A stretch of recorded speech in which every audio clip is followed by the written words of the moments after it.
ವಿಶೇಷ ಚೇತನರ ವಾರ್ತೆಗೆ ಸ್ವಾಗತ. ಸ್ನೇಹಿತರೆ, ಕರ್ನಾಟಕ ಹೈಕೋರ್ಟ್ನಿಂದ ನಮ್ಮ ವಿಶೇಷ ಚೇತನರಿಗಾಗಿ ಒಂದು ಸುದ್ದಿ ಇದೆ, ಅದನ್ನು ನಿಮಗೆ ತಿಳಿಸ್ತಾ ಹೋಗ್ತೀನಿ. ನಮ್ಮ ಚಾನಲ್ ವಿಶೇಷ ಚೇತನರ ವಾರ್ತೆ ಪ್ರತಿದಿನ 2 ಬಾರಿ ತಪ್ಪದೆ ವೀಕ್ಷಿಸಿ. ಹೊಸ ಸುದ್ದಿಗಳು, ನಮ್ಮ ವಿಶೇಷ ಚೇತನರ ಕುಂದುಕೊರತೆ, ಇತರೆ ಸಭೆ ವಿವರಗಳನ್ನು ನಾವು ನಮ್ಮ ಚಾನಲಲ್ಲಿ ತಿಳಿಸ್ತಾ ಇರ್ತೀವಿ. ದಯವಿಟ್ಟು ಎಲ್ಲರಿಗೂ ಈ ವಿಡಿಯೋವನ್ನು ಶೇರ್ ಮಾಡಿ, ವಿಡಿಯೋವನ್ನು ಲೈಕ್ ಮಾಡಿ. ಅಂಗವಿಕಲರ ವಿರುದ್ಧ ತಾರತಮ್ಯವೆಸಗಿದ ಯಾವುದೇ ಆರೋಪವಿಲ್ಲದ ಪ್ರಕರಣವೊಂದರಲ್ಲಿ ಅಂಗವಿಕಲರ ಹಕ್ಕುಗಳ ಕಾಯ್ದೆ 2016 ಅಡಿಯಲ್ಲಿ ರಾಜ್ಯ ಅಂಗವಿಕಲರ ಆಯುಕ್ತರು ನೀಡಿದ್ದ ಎಚ್ಚರಿಕೆ ಆದೇಶವನ್ನು ರದ್ದುಪಡಿಸಿರುವ ಹೈಕೋರ್ಟ್, ಅಂಗವಿಕಲರ ಹಕ್ಕುಗಳ ಕಾಯ್ದೆಯಂಥ ಜನಪರ ಹಾಗೂ ಕಲ್ಯಾಣಕಾರಿ ಕಾನೂನುಗಳನ್ನು ಸಾಮಾನ್ಯ ಅಪಾರ್ಟ್ಮೆಂಟ್ ಅಥವಾ ನೆರೆಹೊರೆಯರ ವಿವಾದಗಳನ್ನು ಬಗೆಹರಿಸಲು ಬಳಸಬಾರದು ಎಂದು ಎಚ್ಚರಿಸಿದೆ. ಅಂಗವಿಕಲರ ಹಕ್ಕುಗಳ ಆಯುಕ್ತರು ನೀಡಿದ್ದ ಎಚ್ಚರಿಕೆ ಪ್ರಶ್ನಿಸಿ ಅಪಾರ್ಟ್ಮೆಂಟ್ ನಿವಾಸಿಗಳು ಸಲ್ಲಿಸಿದ್ದ ಅರ್ಜಿಯನ್ನು ಪುರಸ್ಕರಿಸಿರುವ ನ್ಯಾಯಮೂರ್ತಿ ಸೂರಜ್ ಗೋವಿಂದರಾಜ್ ಅವರಿದ್ದ ಏಕಸದಸ್ಯ ನ್ಯಾಯಪೀಠ, ಇಂತಹ ಕಾನೂನುಗಳ ದುರುಪಯೋಗದಿಂದ ನಿಜವಾದ ಸಂತ್ರಸ್ತ ಅಂಗವಿಕಲರಿಗೆ ಸಿಗಬೇಕಾದ ನ್ಯಾಯ ಹಾಗೂ ಸೌಲಭ್ಯಗಳು ವಿಳಂಬವಾಗುವ ಸಾಧ್ಯತೆ ಇದೆ ಎಂದು ಮಾರ್ಮಿಕವಾಗಿ ನುಡಿದಿದೆ.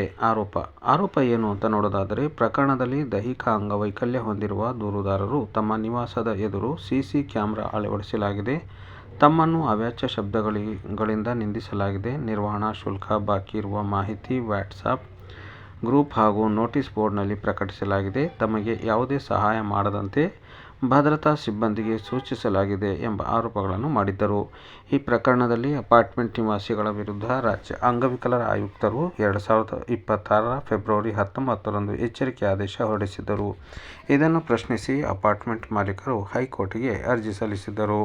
ಹಾಗಾದರೆ ಹೈಕೋರ್ಟ್ ಏನು ಹೇಳಿದೆ ಅಂತ ನೋಡೋದಾದರೆ, ಅರ್ಜಿದಾರರ ವಿರುದ್ಧ ಆರೋಪಗಳು ದೂರುದಾರರ ಅಂಗವೈಕಲ್ಯದ ಕಾರಣದಿಂದ ನಡೆದ ತಾರತಮ್ಯವನ್ನು ತೋರಿಸುವುದಿಲ್ಲ ಎಂದು ಅಭಿಪ್ರಾಯಪಟ್ಟಿರುವ ಹೈಕೋರ್ಟ್, ಸಿಸಿ ಕ್ಯಾಮೆರಾ ಅಳವಡಿಸುವುದು, ಅವಹೇಳನಕಾರಿ ಪದ ಬಳಕೆ ಅಥವಾ ನಿರ್ವಹಣಾ ಶುಲ್ಕ ಬಾಕಿ ಇರುವವರ ಹೆಸರನ್ನು ನೋಟಿಸ್ ಬೋರ್ಡ್ನಲ್ಲಿ ಪ್ರಕಟಿಸುವುದು ಇವೆಲ್ಲವೂ ಸಾಮಾನ್ಯ ಅಪಾರ್ಟ್ಮೆಂಟ್ ವಿವಾದಗಳಿಗೆ ಸಂಬಂಧಿಸಿದ ವಿಷಯಗಳಾಗಿದ್ದು, ಅವುಗಳನ್ನು ಅಂಗವಿಕಲರ ಹಕ್ಕುಗಳ ಕಾಯ್ದೆ ವ್ಯಾಪ್ತಿಗೆ ತರಲು ಸಾಧ್ಯವಿಲ್ಲ ಎಂದು ನ್ಯಾಯಾಲಯ ಸ್ಪಷ್ಟಪಡಿಸಿದೆ.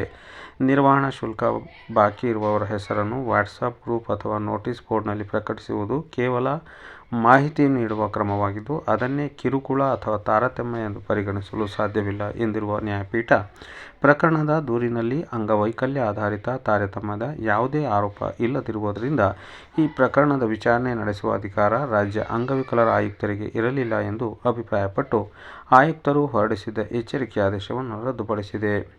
ಆರಂಭದಲ್ಲೇ ಪರಿಶೀಲನೆ ಆಗಬೇಕು. ಭವಿಷ್ಯದಲ್ಲಿ ಇಂತಹ ದೂರುಗಳನ್ನು ಆರಂಭಿಕ ಹಂತದಲ್ಲೇ ಸೂಕ್ಷ್ಮವಾಗಿ ಪರಿಶೀಲಿಸಿ ಅಂಗವೈಕಲ್ಯಕ್ಕೆ ಸಂಬಂಧಿಸಿದ ನೈಜ ಪ್ರಕರಣಗಳನ್ನಷ್ಟೇ ಅಂಗವಿಕಲರ ಹಕ್ಕುಗಳ ಕಾಯ್ದೆಯಡಿ ಪರಿಗಣಿಸುವಂತೆ ರಾಜ್ಯ ಅಂಗವಿಕಲರ ಆಯುಕ್ತರಿಗೆ ಹೈಕೋರ್ಟ್ ಸೂಚನೆ ನೀಡಿದೆ.